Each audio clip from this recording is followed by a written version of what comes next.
quickly back to the level of normality that I am going to do in a very safe and a very strategic way so that we can get the city up and operating with not reverting back to the days when COVID controlled our lives. And I always stated that we were going to follow the numbers and follow the science. Every morning, speaking with Dr. Fassan and our entire team, talking about what steps we should take. And I have just the greatest level of just support from the team on how we get this right. The Department of Education is on the calls. The Health Department is on the call. All of our senior leadership is on the call. We take this issue so seriously, and we're going to continue to do it in the right way. And so we're currently at a low-risk environment, and so today we are announcing that if the numbers continue to show a low level of risk, let me say that again, if the numbers continue to show a low level of risk, mask will be optional for 2 to 4 years old students in schools and in daycare. We're going to start this on April 4th. Dr. Fassan was clear that we wanted 2 incubation periods, and he'll explain that when he comes up to the podium, to make sure that after removing the mask for our K through 12, we wanted to have 2 incubation periods to make sure that we're not seeing a serious problem and we continue to be in a low place. And so it's important for parents, it's important for students, and let me tell you something, it doesn't matter what decisions you make on this, you're going to have vociferous people on both sides of the conversations. And so we can't go by the noise, we have to go by the science, and we have to go by the safety of our children. And so we want to see our baby faces. I said this over and over again. But the enthusiasm of seeing our baby faces, speaking with parents in the street, I kept and will continue to say, we have to do this right and get this right. And our children want to see the faces of their loved ones. Every call that I receive from children, from parents in 2 to 4 years old that say, can you do it right away? I get another call from parents who are in school with or daycare with the children saying, can you please don't do it? So let's not think that this argument or this conversation is one-sided. It is not. We're getting a large number of parents that are saying, please don't take the mask off the children in school. We're getting a large number that are saying, please take the mask off. So the only way you do it right is to follow the science and follow the numbers, and that is what we're doing. It takes a lot of discipline to do so because this is a city where New Yorkers are not afraid to tell you what they think about you. And so you have to be willing to be thick-skinned enough to do what's right for the city. And so since we removed the mask mandate for K-12 students, our percent of positivity has remained low, which is a great sign that we are moving at the right pace and doing the right thing. And so now it's time to peel back another layer in this entire initiative. Many of you have heard the opinions on this conversation, but we have to get it right. And it's imperative that we do so. I can't have my city and our city closed down again. I cannot see the real issues around our children dealing with hospitalization. And some people will point to say, well, the hospitalizations are low. And Dr. Fassan is clear on every call. We should have a zero tolerance for hospitalization for our children. We can't merely say it's low, and it was really informative with Dr. Fassan. I hope you touch on it today about some of the long-term illnesses that children who are hospitalized is experiencing. COVID is a level of uncertainty that none of us know what is the impact of COVID and the long-term impacts that we're going to experience. And I'll be darned if I'm going to look back later and say I made decisions because of the loud noises I'm hearing We are going to look back in our rearview mirror at this moment we've had of this uncertainty, and the most prudent, thoughtful, meticulous individuals who are moving at the right pace, history is going to be kind to. And I'm going to be among them because I'm going to make the right decisions for our city so our children are safe, our families are safe, and we can get our city back up and operating. So I want to turn it over to the Commissioner of the Department of Health and Mental Hygiene, individual that I'm glad that we have him on our team for so many reasons, as we deal with the mental health aspects of this, as we deal with other components of how we're going to deal with COVID. So Dr. Fasad, turn it over to you. You got more print than me this week, man. Yeah, interesting. Thank you, Mr. Mayor. As the mayor said, our current COVID-19 risk level remains low. While cases are increasing slightly, our hospitals have plenty of capacity and our admissions remain low. And a big thanks to Dr. Katz and his team at Health and Hospitals for ensuring that that's the case. Less risk means more choices for New Yorkers about which precautions are mandatory and which are optional. That's why, if things remain as they are over the next 2 weeks, children between the ages of 2 to 4 years old will have the option of removing their masks in schools and childcare settings in early April. Over the next 2 weeks, we will continue to watch the numbers closely, as we have throughout our pandemic response. And if we see the levels of risk rise, either before or after the mandate is lifted, we may be here having another conversation. However, right now, we feel comfortable saying that if the risk level holds, masks can become optional for our youngest New Yorkers. These changes are possible because of the many public health tools that guard against the worst outcomes of COVID-19, particularly vaccines, including boosters, and treatment, including antiviral pills, which are our newest tools in the response. The Surgeon General of the United States, Vivek Murthy, said it best. We have more tools than ever before. Our focus should be on preparation, not on panic. We want New Yorkers to be prepared if there is another wave, but able to engage with the world according to their comfort level. Get vaccinated, and if your time has come to get a booster, please do so today. And know that treatment is widely available. It works best if started soon after you begin feeling symptoms. So get tested right away, and if you test positive, call 212-COVID-19 to get the treatment that's right for you. Finally, as a parent, I have experienced how personal this issue of masks can be in playgrounds, at schools, and in my own neighborhood, and certainly on my social media. Whatever we require as a city, some children and some parents will choose to stay masked, and some will not. Let's be respectful of whatever choice families make. Let's be kind to each other when it comes to how we each manage our own risk. You don't know what life circumstances someone might be accounting for in their choice to remain masked. Let's remember that our shared experiences over the past 2 years should be a bond, not a wedge. We've been in this together, and the only way to get through this is, indeed, together. Our collective well-being and our mental health now and into the future depends on us. Thank you very much. Thank you. Bond, not a wedge. And you missed when he said, Marsha, his social media. You know, now that he's the face of this all.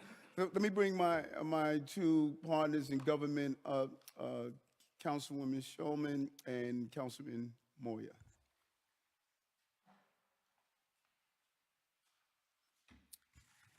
Thank you very much. I want to thank the mayor for following the science and the logic. And we need to see the lovely faces of our kids, but we definitely have to monitor the situation, and we all are going to do that. But this is being done in a very safe way, and we will all benefit from it. Thank you. Thank you very much. I just want to thank the mayor, the commissioner, for really looking out for the best interests of all New Yorkers, but especially those that are most vulnerable and the most precious, which are our children. As we go and we monitor the science, as it was told right here, it's really important that we look at what is the best and the safest route for our children, and that's what's being done here today. I'm proud to stand here with the administration and looking forward to working with all New Yorkers on how we get through this pandemic together. Thank you. Thank both of you for being here. And of course, we got Dr. Katz. And you want for DOE? DOE? Yes. Why don't you do that? Thank you, Mayor, and good morning, everybody. We're so excited to be here to announce this additional step under the Mayor and Chancellor Banks' Stay Safe, Stay Open policy. We have been able to do exactly that, stay open but stay safe. Dr. Vasson talked about the extremely low levels of infection that we're seeing in our schools right now, and our schools are all open every day for all of our students, and we're seeing attendance rates up over 20% from where we were in January. So we're very pleased to see this additional step for our little ones. We have definitely heard from plenty of parents and students who are looking for this step, and we hope, it's, as the mayor says, it's another step in the return to normalcy so we can get back to thinking full-time about helping our kids learn and grow. Thank you very much. Thank you. So we'll do a few on topic for the doctor or me.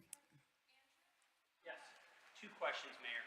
First of all, if the numbers are so good, why not also lift the private employer mandate at the same time? And the second question is, Governor Hochul yesterday said that cases are actually going up. So why make this decision now at a time when BA2 is trending in the wrong direction? Safest place for children is in the school. And you must pivot based on each encounter to make sure we get it right. And we believe we're doing that. And Dr. Fassan, if you want to respond to Andrew over there.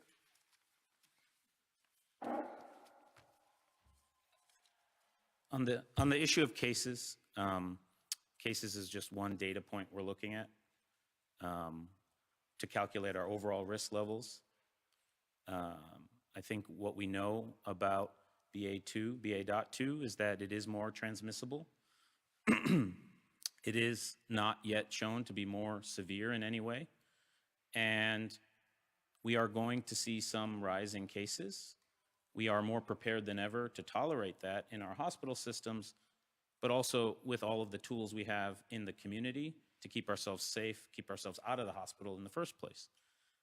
For New Yorkers, that means go get vaccinated, go get fully vaccinated, or go get boosted. And if you do test positive, get treated right away. So,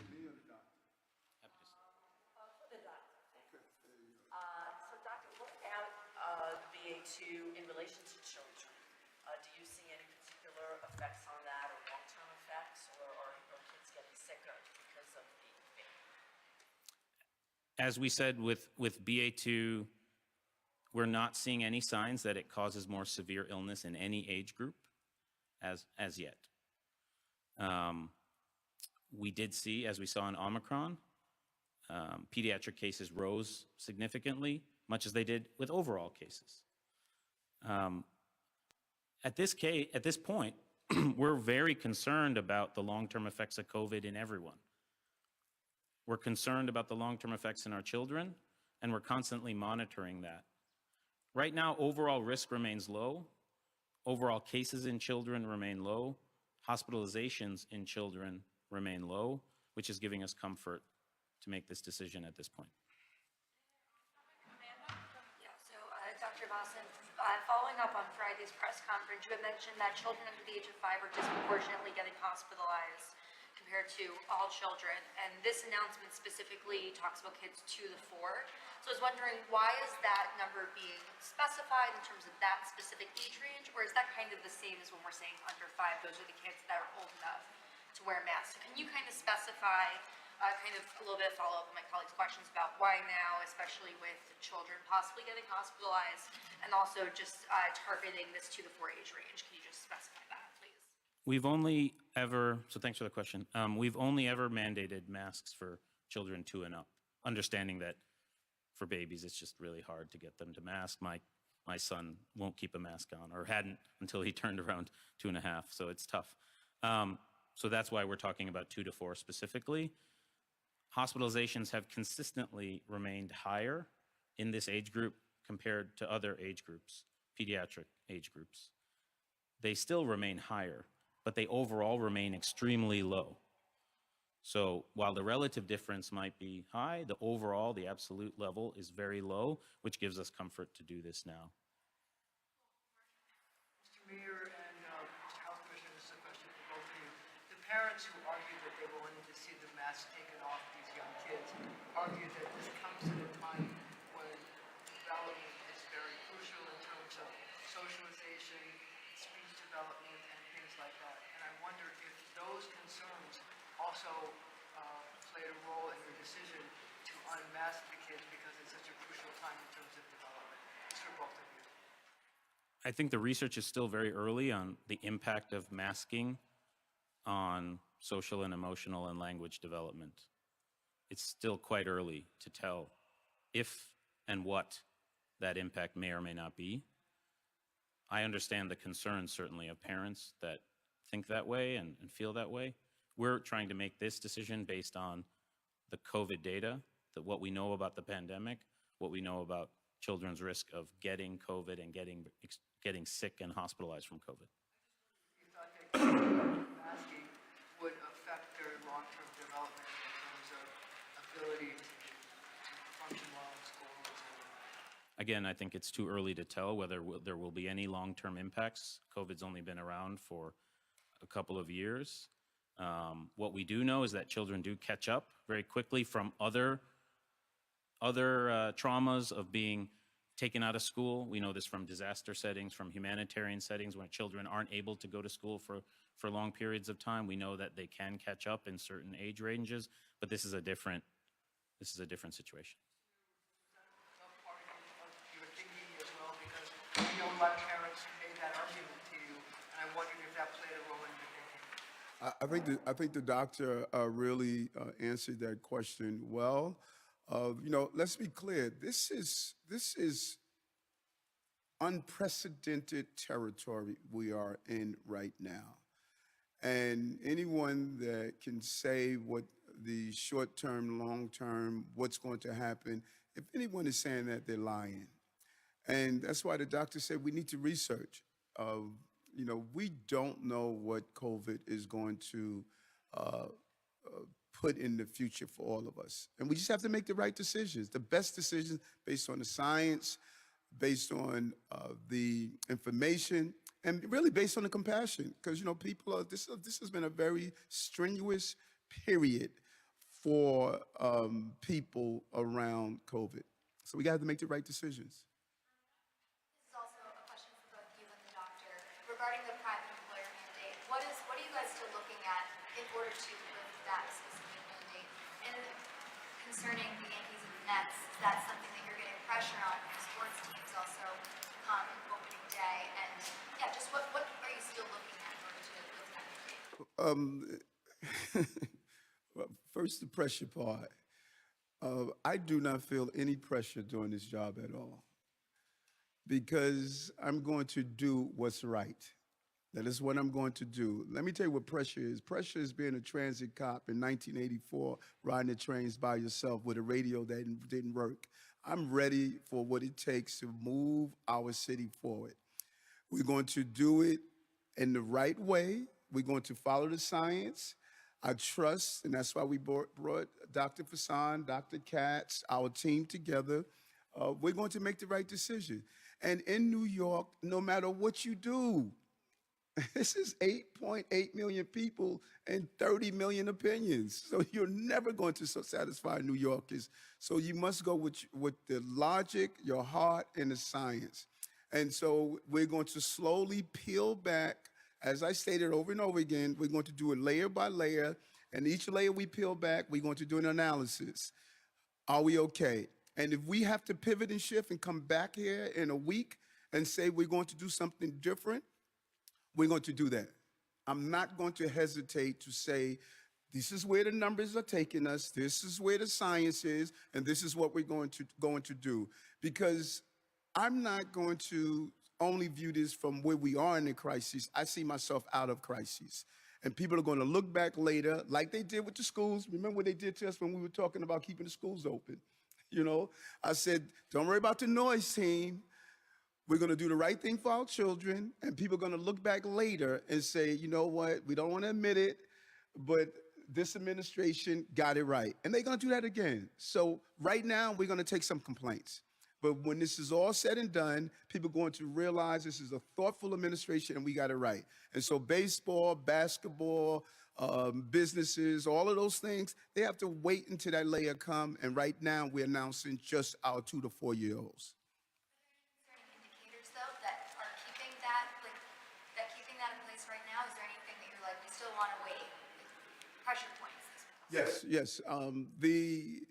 You know, believe it or not, a lot of our businesses, they love the mandates.